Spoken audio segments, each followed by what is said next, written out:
ബിജെപിയുടെ നേതൃത്വത്തിൽ അണക്കരയിൽ ത്രിവർണ സ്വാഭിമാൻ യാത്ര സംഘടിപ്പിച്ചു.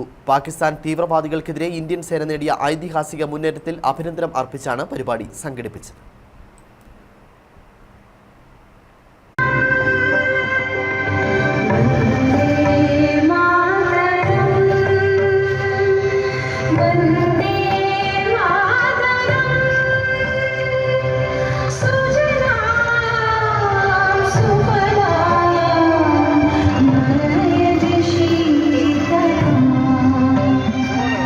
കാശ്മീരിൽ പാകിസ്ഥാൻ തീവ്രവാദികൾ നടത്തിയ ഭീകരാക്രമണത്തിന് മറുപടിയായി ഇന്ത്യൻ സൈന്യം നടത്തിയ ഓപ്പറേഷൻ സിന്ദൂർ എന്ന തിരിച്ചടിയിൽ പാകിസ്ഥാന് കനത്ത പ്രഹരമാണ് ഏൽക്കേണ്ടി വന്നത്.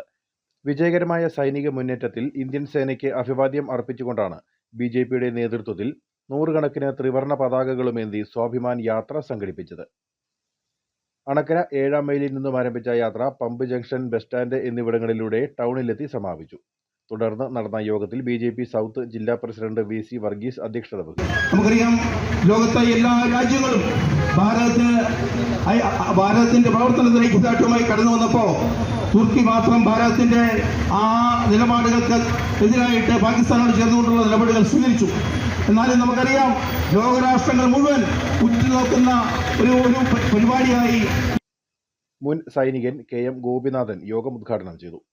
ഇനി ഒരു യുദ്ധം ഉണ്ടായാൽ ഈ മലയാളിക്കും മനസ്സിലാകും, അല്ലെങ്കിൽ തെക്കേ ഇന്ത്യക്കാർക്കും മനസ്സിലാകും യുദ്ധം എന്ന് പറഞ്ഞാൽ എന്താണ്. ഇപ്പം നമ്മൾ രണ്ട് അതിർത്തികളിൽ നിന്നുകൊണ്ട് അങ്ങോട്ടും ഇങ്ങോട്ടും അവരുടെ ആയുധങ്ങളുടെ ബലാബലം പരിശോധിച്ചെന്നല്ലാതെ യുദ്ധത്തിൻ്റെതായ ഒരു വേദിയിലേക്ക് ആരും എത്തിയിട്ടില്ല.